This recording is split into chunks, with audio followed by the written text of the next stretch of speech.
Assalamualaikum warahmatullahi wabarakatuh. Selamat pagi, salam sehat, salam semangat. Pada pembelajaran matematika wajib kali ini di semester ke-6 untuk SMA, kita memasuki bab yang kedua, yaitu adalah limit fungsi aljabar, mata pelajaran matematika wajib kelas 11. Tetap di Eri Nafis Channel.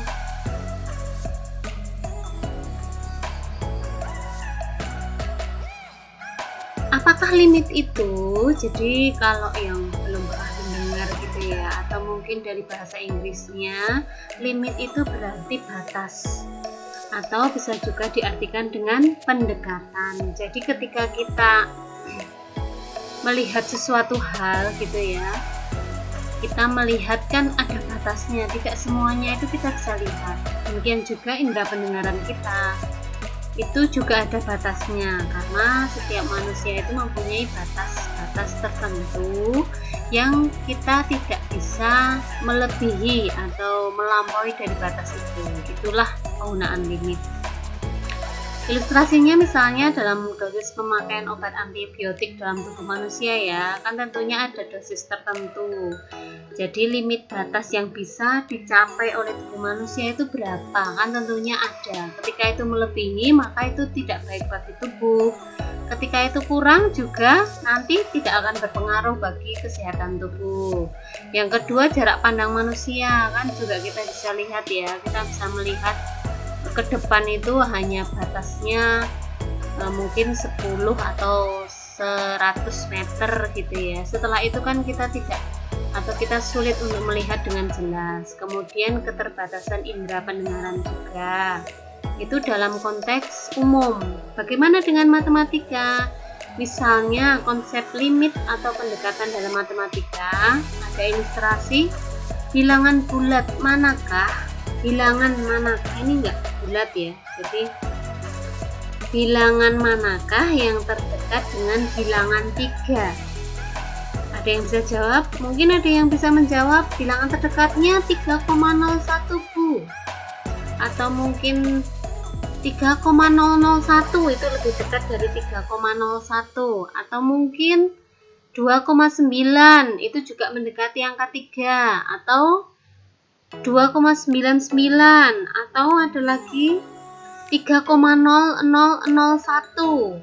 Nah, setiap kita mengungkapkan suatu bilangan yang terdekat dengan angka 3, maka akan selalu ada, tak terhingga angka yang lain yang lebih dekat lagi, lebih dekat lagi, lebih dekat lagi. Nah, itulah limit. Jadi kita tidak bisa pas di angka itu, tetapi kita bisa melakukan pendekatan atau batas maksimal yang kita bisa gunakan untuk mendekati bilangan itu atau mendekati suatu materi dari limit. Selanjutnya kita akan membahas definisi dari suatu limit. Definisinya adalah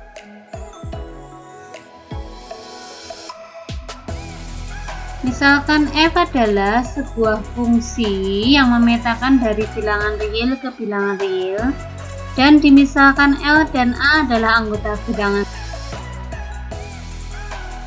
real, maka yang pertama, jika X mendekati dari A dari kiri, ditulis limit X mendekati A min ada, maka disebut limit kiri.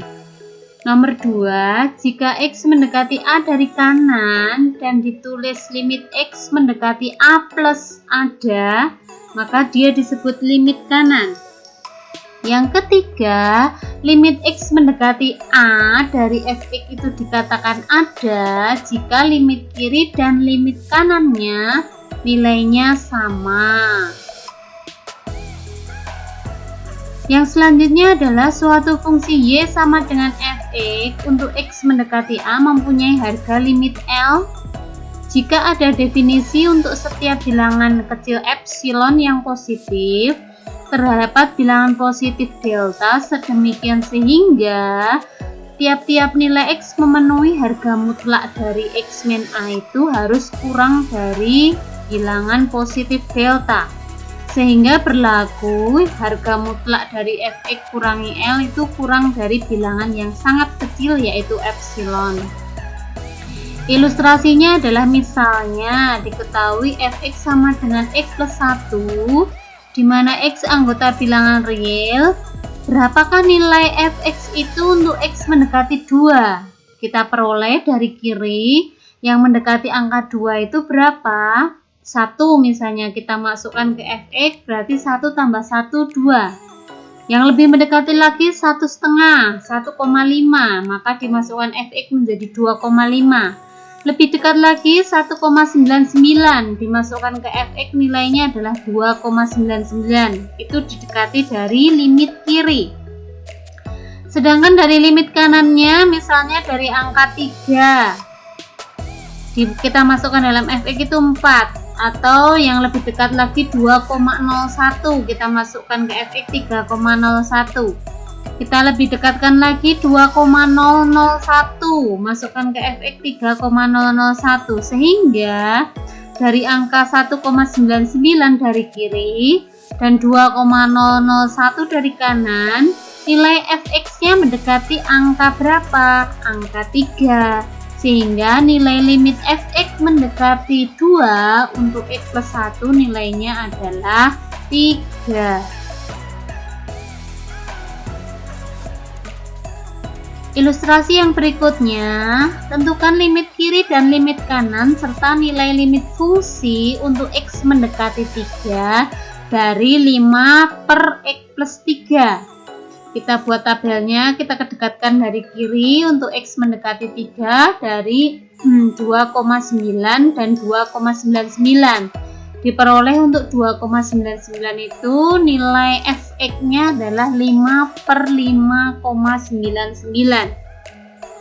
Sedangkan jika kita dekati dari kanan, misalnya ada angka 3, 3,01, 3,001 dan seterusnya, kita beroleh nilai paling dekatnya 3,0001, diperoleh fungsinya adalah 5 per 6,001, sehingga dari sebelah kiri dan kanan dia mendekati ke satu titik, yaitu 5 per 6. Kesimpulannya adalah nilai limit untuk x mendekati 3 dari 5 per x plus 3 adalah 5 per 6. Cara menentukan limit fungsi aljabar ada 5 ya. Jika limit x mendekati a dari fx, kita tinggal masukkan x-nya saja, kita ganti dengan a. Jika dia bentuknya adalah pecahan, kita ganti x-nya menjadi a, berarti fa per ga, atau mendekati suatu angka, misalnya p per q. Yang ketiga adalah bentuknya jika gx-nya sama dengan 0, jadi fa dibagi 0 atau p dibagi 0 akan mendekati suatu nilai tak hingga. Bentuk yang keempat, bagaimana jika fx-nya 0? Jika fx-nya 0, kita masukkan 0 per suatu bilangan ga atau p, dia diperoleh juga 0. Jadi 0 itu dibagi suatu bilangan, hasilnya adalah 0. Bentuk yang kelima adalah bentuk yang istimewa kalau bentuknya limit x mendekati a dari fx per g itu 0,0, nggak boleh. Jadi ketika kalian menemukan suatu soal limit hasilnya 0 per 0, maka tidak boleh sampai di situ, harus diselesaikan dan disederhanakan.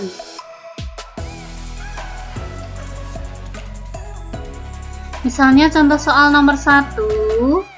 Tentukan limit x mendekati 3 dari 2x plus 3 per x. Kita masukkan saja angkanya 3 ya. Berarti 2 kali 3 tambah 3 per 3 itu 7. Yang kedua, bagaimana untuk limit t mendekati 2 dari t kuadrat plus 5t plus 6 per t plus 2. Sama. Kita masukkan t-nya 2, diperoleh 24. 20 per 4, nilainya 5.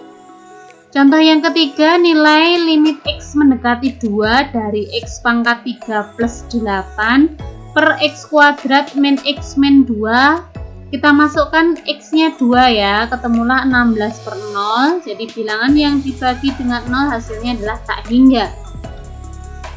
Contoh yang keempat adalah limit p mendekati 2 dari 4 per p kuadrat per 2 min akar P kuadrat plus 5. Kita masukkan P nya 2, berarti 4 kurangi 2 kuadrat per 2 min akar 2 kuadrat plus 5. Ketemulah 0 per negatif 1 sama dengan 0. Soal yang kelima, limit X mendekati 3 dari X kuadrat min X min 6 per X kuadrat min 2X min 3. Kita masukkan X nya 3, ketemulah 0 per 0. Karena ketemu 0 per 0, maka harus disederhanakan dengan cara difaktorkan. Jadi yang pembilang menjadi X min 3 kali X plus 2, yang penyebut menjadi X min 3 kali X plus 1, kemudian X min 3 nya dicoret atas bawah, sehingga diperoleh limit X mendekati 3 dari X plus 2 per X plus 1. Ketemulah dia, masukkan angkanya 3, sehingga 5 per 4 adalah jawabannya, bukan lagi 0 per 0 ya. Kemudian soal ke-6, bentuk akar limit X mendekati 0 dari X per 2 min akar 4 min X. Kita masukkan hasilnya 0 per 0, jadi tidak boleh berhenti sampai situ. Kita kalikan dengan sekawannya, yaitu 2 plus sekawan dari penyebut ya, 2 plus akar 4 min X per 2 plus akar 4 min X. Ketemulah limit X mendekati 0 dari X kali 2 plus akar 4 min X per 2 kuadrat min akar 4 min X kuadrat. Diingat ya, cara merasionalkan penyebut di kelas 1 ya, kelas 10. Sehingga diperoleh, kita coret X nya, ketemulah 2 plus akar 4 min X. X nya kita masukkan 0, berarti 2 plus akar 4 sama dengan 2 plus 2 adalah 4. Materi yang selanjutnya akan kita bahas adalah tentang kontinuitas dan diskontinuitas. Suatu limit itu dikatakan kontinu jika memenuhi syarat 1, FA terdefinisi atau nilainya ada. Yang kedua, limit X mendekati A dari Fx itu juga ada. Yang ketiga, gabungan dari nomor 1 dan nomor 2 hasilnya harus sama, tidak boleh berbeda. Misalnya di contoh 7, buktikan bahwa Fx sama dengan X kuadrat min 3X plus 2 kontinu di X sama dengan 3. Langkah yang pertama kita masukkan F3, berarti 3 kuadrat min 3 kali 2 tambah 2 hasilnya 5. Langkah yang kedua kita masukkan limit X mendekati 3, sama kita masukkan 3 kuadrat min 3 kali 3 tambah 2 juga 5 ada. Yang ketiga, karena nomor 1 dan nomor 2 nilainya sama-sama 5, maka Fx disebut kontinu di X sama dengan 3. Contoh nomor 8, selidikilah apakah fungsi Fx kontinu di X sama dengan 2. Langkah yang pertama kita masukkan atau F2. Karena F2 itu nilai yang bawah ini hasilnya untuk X sama dengan 2 itu hasilnya 3, berarti ada atau terdefinisi. Yang kedua, untuk limit X kuadrat min X min 6 per X min 2, kita masukkan kan 0 per 0 ya, jadi harus kita faktorkan X min 2 kali X plus 3 untuk pembilang, per X min 2 untuk penyebut, kita coret X min 2 nya, sehingga limit X mendekati 2, sisanya adalah X plus 3, masukkan X nya 2, nilainya 5. Karena nomor 1 dan nomor 2 itu hasilnya tidak sama, ada 3 dan 5, maka Fx discontinue atau tidak kontinu di X sama dengan 2. Contoh yang 9, selidikilah apakah fungsi Fx kontinu di X sama dengan 1. Langkah yang pertama kita masukkan F1, ini ada di kurung kurawal yang bawah ya, hasilnya 1 terdefinisi. Yang kedua adalah kita masukkan nilai limitnya dengan cara memisalkan X itu sama dengan Y pangkat 15. Berarti kalau X nya mendekati 1, berarti 1 pangkat 15 juga tetap 1 ya. Kita ganti limit X menjadi limit Y karena dia bentuk akar, jadi untuk memudahkannya harus dimisalkan. Akar pangkat 5 dari X kita jadikan Y, berarti 15 bagi 5 itu Y pangkat 3 kurangi Y pangkat 5 per 1 min Y, karena kita masukkan nilainya 1 itu 0/0, jadi kita faktorkan atau kita sederhanakan menjadi Y pangkat 3 kali 1 min Y kali 1 plus Y per 1 min Y. 1 min Y nya kita coret sehingga diperoleh Y mendekati 1 dari Y pangkat 3 kali 1 plus Y. Kita masukkan Y nya 1, berarti 1 pangkat 3 kali 1 plus 1 hasilnya adalah 2. Karena di poin 1 tadi F1 nilainya 1, yang kedua nilai limitnya adalah 2, maka hasilnya tidak sama. Karena tidak sama sehingga Fx tersebut adalah discontinue di titik X sama dengan 1. Demikian materi tentang limit, definisi limit, dan continue diskontinuitas dari suatu limit. Selamat belajar, semoga bisa membantu. Terima kasih. Salam sehat, salam semangat. Assalamualaikum warahmatullahi wabarakatuh.